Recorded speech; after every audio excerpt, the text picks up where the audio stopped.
Hello everyone, my name is Dmitry and I work for the Dmitry Nikitin School. Welcome to the first part, and this is the only part which is going to be in English, of our exciting mini course called Feedback in a Language School. And that's an exciting express course aimed at supporting just one chapter from my new book, which is called «Ценность современного языкового образования в 5 проектах». Один раз сказал, дождик пошел. But that's a very practical book, actually. And that's my manuscript, Maureen. Can you imagine that? I thought so. That sounds powerful. And in chapter 4 is all about feedback, how to get feedback from your learners, and how to calculate net promoting scores, how to ask students their opinion, and how to run in-depth interviews, and what is more important, how to work in a frame when everybody in the organization are aware of the fact that you need feedback. That feedback is not done for a tick, but feedback is really something without which you can't plan strategic development of the school. And here you are going to have 5 little lectures supporting the chapter basically. And the chapter is beautiful, oh my God, with all the materials and so on. In LMS, of people who bought the new book, we are going to put these lectures recorded, but you have the luxury of having the lectures live, of course. And today I wanted to begin with a interactive one, by our good friend and invited academic director of the Dmitry Nikitin School, Maureen McGarvey. Maureen has fantastic, vast experiences working in the LT context in London, then Hungary, then Spain, then London again for many years. Maureen had a very senior position in one of the biggest London schools, and now she is the owner of Maureen McGarvey Consultancy, which is a company we invented for you. She consults people in different contexts, mostly on business and English language teaching, and her big passion is feedback. So today we are going to talk about some general issues of feedback in the language school. Maureen, I think that's your turn. Okay, thank you. Thank you everybody for giving your time up to attend. As Dmitry suggested, feedback is a subject very close to my heart, and it's a huge topic, as you know. So today we're going to sort of gallop through an introduction to feedback, and I want to focus really on 2 key areas. One is actually, what do we do? And then I wanted to spend a little bit of time focusing on the topic of net promoter score. So I'm going to throw up a series of questions here, and I'm going to speak to these questions a little bit, and I'd like you also to add any thoughts that you have. And these are some considerations I think we need to bear in mind when we think about feedback, okay? The first question, and the most obvious question, is why do we ask for feedback? Now, one of you said now, to know how we can improve our services, and that's certainly true. But we also ask for feedback because we want to know what we're doing well. And equally, when you observe teachers, it's quite common for the teacher and the observer to focus on what didn't go well. It's often more productive to focus on what did go well and think, that's good, now what makes that so good?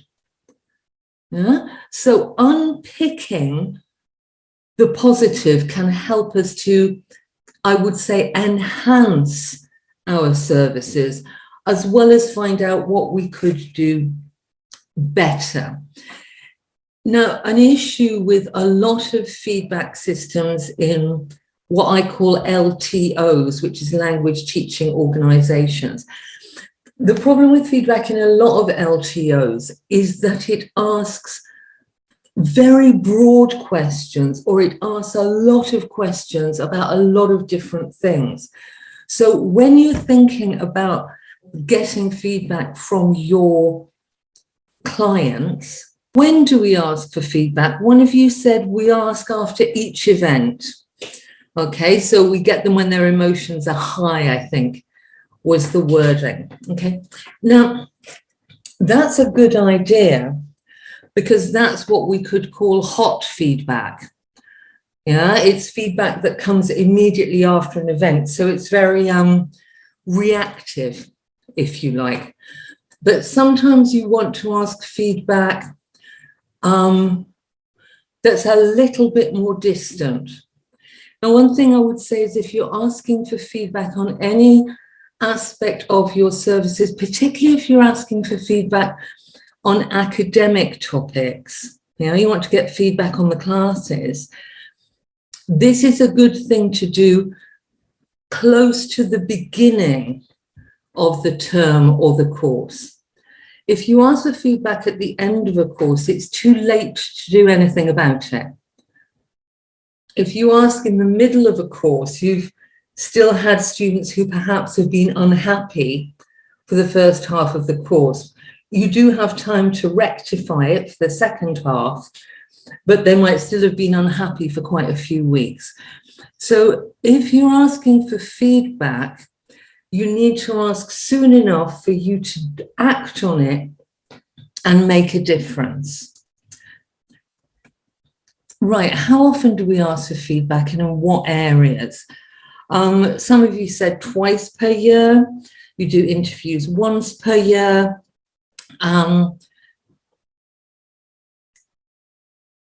mention it later on, but I think you need to be careful of something which is called feedback fatigue, which is if you're asking for feedback throughout the year in a lot of areas, people do get a bit fed up with being asked for feedback. And I'm sure we've all been in that position ourselves. Every time I telephone my mobile phone company, for example, I immediately get a text about a feedback survey that they want me to do. And at first I was very good about doing them, but now I think, bloody hell, here we go, not another one. So be careful that you don't ask for too much feedback. One, because of feedback fatigue, and two, and you might disagree with this, but I think asking for too much feedback too often can give people the impression that you don't really know what you're doing. So it can almost feel as if you're asking all the time, am I doing it right? Am I doing it right? Am I doing it right? And that's not a very confident business perspective that you want people to carry. Who do we ask for feedback? I've partially covered that in terms of, do we ask the client? Do we ask the end user? But I'd also like to bring in here the issue of external feedback and internal feedback, because if you're asking for feedback from your clients or end users, that's your, if you like, your external feedback. But if you're asking for feedback from your staff, academic and administrative staff, and in the Dmitry Nikitin School, we work together, academic and administrative staff together. We don't work in separate groups, really. But feedback from your staff is extremely important. And again, sooner is better than later. I've seen many LTOs, language teaching organization, directors or owners sailing on thinking everything is wonderful and everybody is happy and we're all one happy family. People keep saying, and as I always say, I know quite a lot of dysfunctional families. I wouldn't say being a family is necessarily quite a wonderful thing. And I've seen school directors at staff meetings deliver and ask for feedback, and it went terribly. And the directors leave the meeting and say, well, I think that went quite well. And you think, are you nuts? Are you so out of touch with your staff that you have no idea of what they're actually saying? So we talked a little bit about communication, but opening those channels of communication with all the staff in your school can give you insights in terms of how they feel and what they would like to be improved. And to be honest, a lot of school owners are nervous about this because they think everybody's going to ask for more money.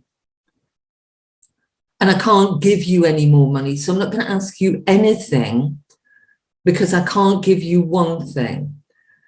But in my experience, and I think Dmitry Sergeyevich, you would agree with me on this in the work we're doing in our school, is that find me a person in the world who doesn't want more money. You know, that's what we'd all like to have. That's the dream, isn't it?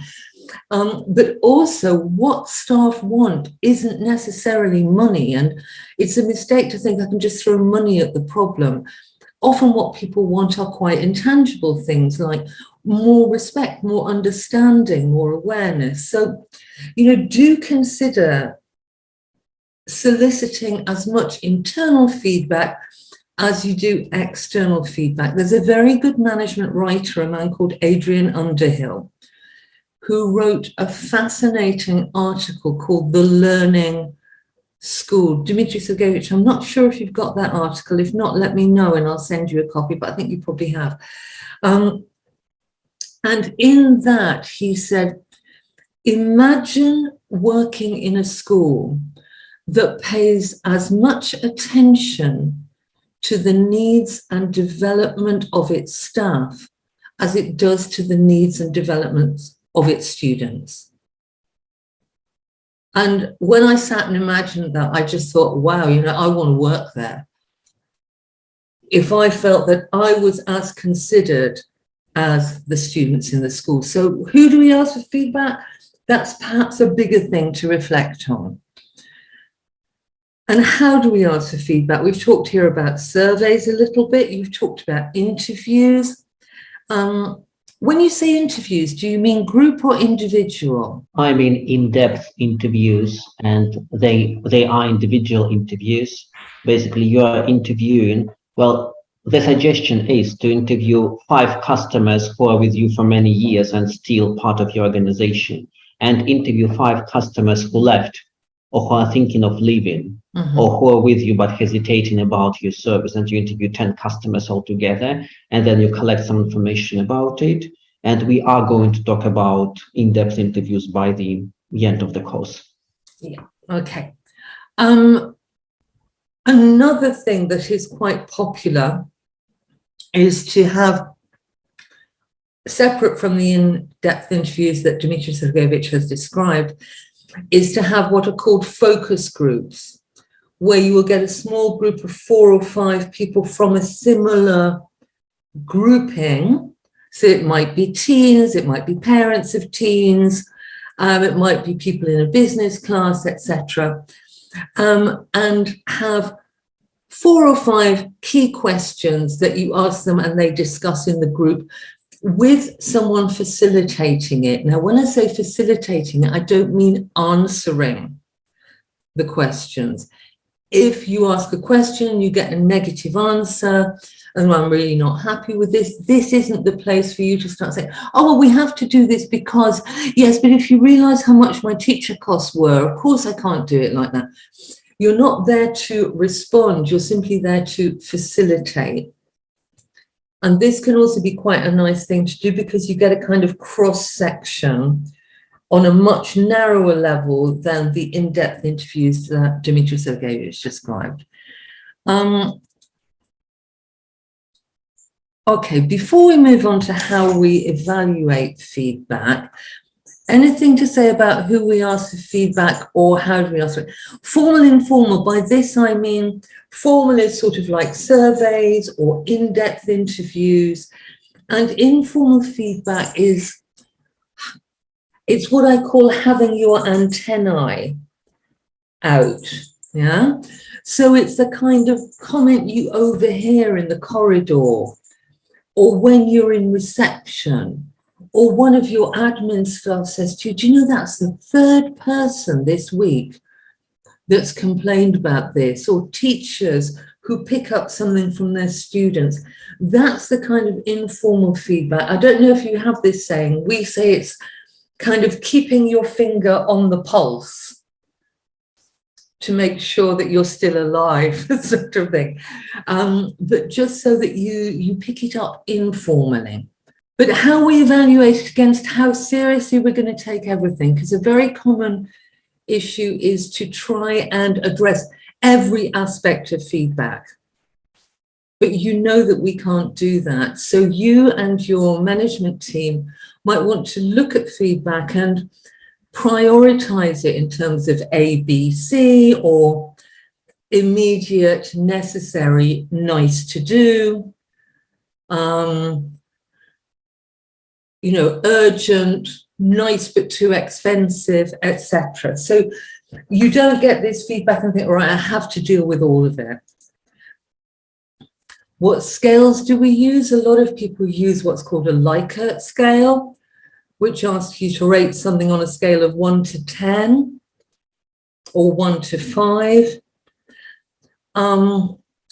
Personally, I don't like that Likert scale, because in my experience, if you have a Likert scale of 1 to 10 and people aren't happy, they'll always put 5.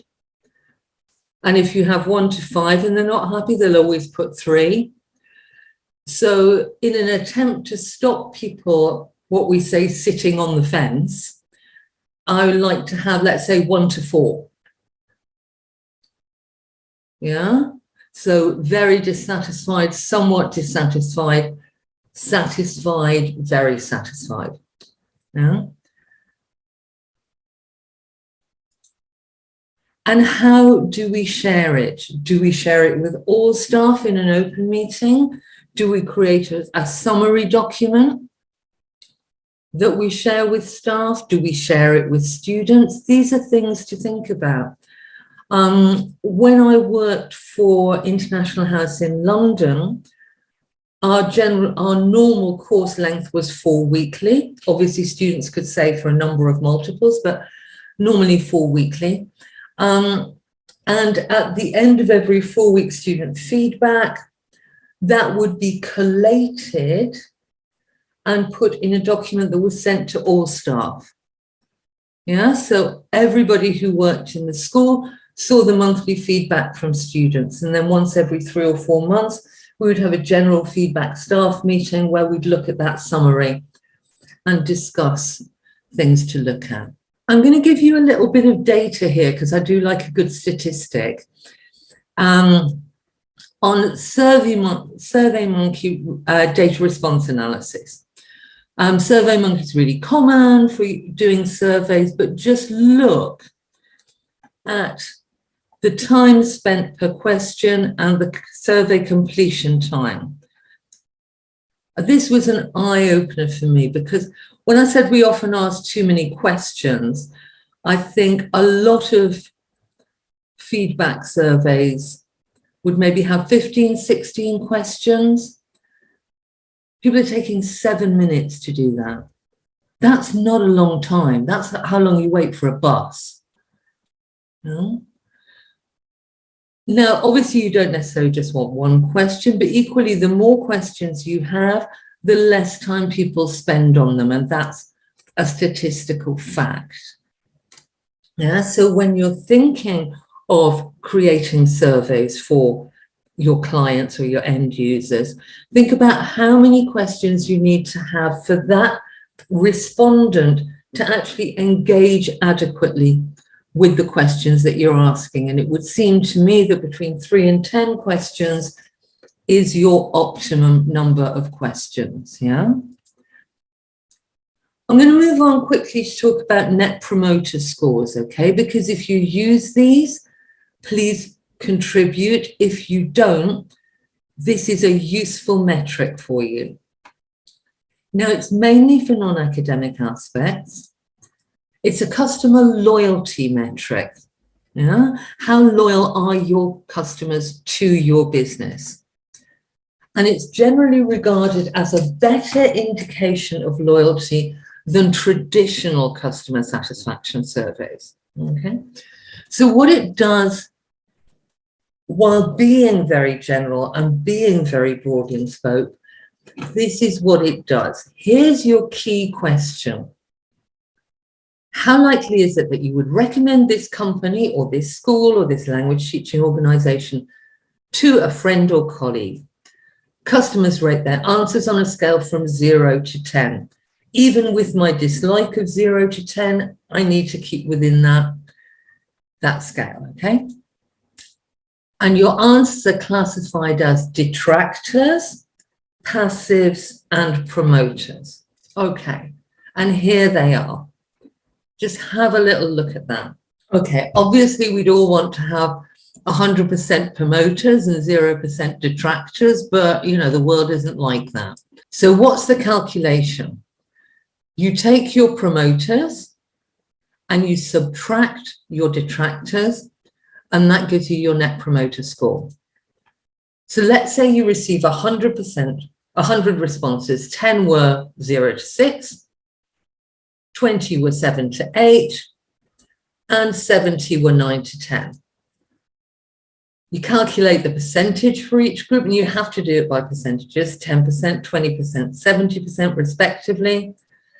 So take your detractors, 10%, away from your promoters, 70%, you get a net promoter score of 60. No? SurveyMonkey can do this for you. So can many other programs, actually. So what does it mean? You've done this, you've made everybody a percentage.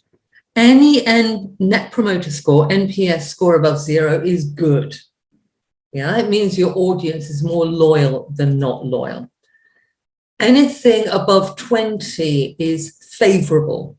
Bain and Company suggest above 50 is excellent, but we can never be complacent. Complacency is the devil. Yeah, my father always used to say that. Complacency is the devil sitting on your shoulder, he used to say. Above 80 is world class. Now, if you do use NPS, can we have some thoughts from you on how it's been working for you? I'm just going to share one final thing with you. If you're going to be working with NPS in the coming weeks, then you can answer those two questions. Do you already use it? Could you consider using it? And perhaps do a bit of research into it? Because as Dmitry says, it's a very dynamic document. Okay, I'm going to give you some final thoughts here now. Think about feedback fatigue. A parent with 3 children needs to fill out 3 sets of feedback every time. You know, if you're a working mother with 3 kids or a working father with 3 kids and elderly parents and out of school commitments, think how happy you'll be if you get something like that every 3 weeks. Think about frequency. Yeah, timing is different from frequency. Timing is if you're where in the life cycle you're asking them to do it. Always separate academic feedback from organizational feedback so you don't muddy the waters, so you have clarity of focus. Consider with whom and how we share feedback. We've talked about this a little bit. Include space for additional comments and include a final space for other. There's a feedback anecdote of a small hotel which gave feedback to all its departing guests. And the feedback forms were generally very positive, but the online reviews of this small hotel all complained about the volume of music playing in the restaurant during breakfast, and that it was too loud and it was really annoying and the choice of music was really annoying and don't go there if you want to have a calm breakfast. That never came in the feedback because there was no space for it. So be careful that your feedback doesn't only ask what you want to find out, but leaves space for additional comments and other that gives your respondents a little bit of space. Okay. I'm going to stop there because I'm out of time, but I can take any questions or comments from you. And this is just the beginning of dipping your toe into this very large subject, I think. Thank you very much and good luck. Thank you, Maureen. Thank you, dear friends. Bye. See you at some point in 2 weeks, I think.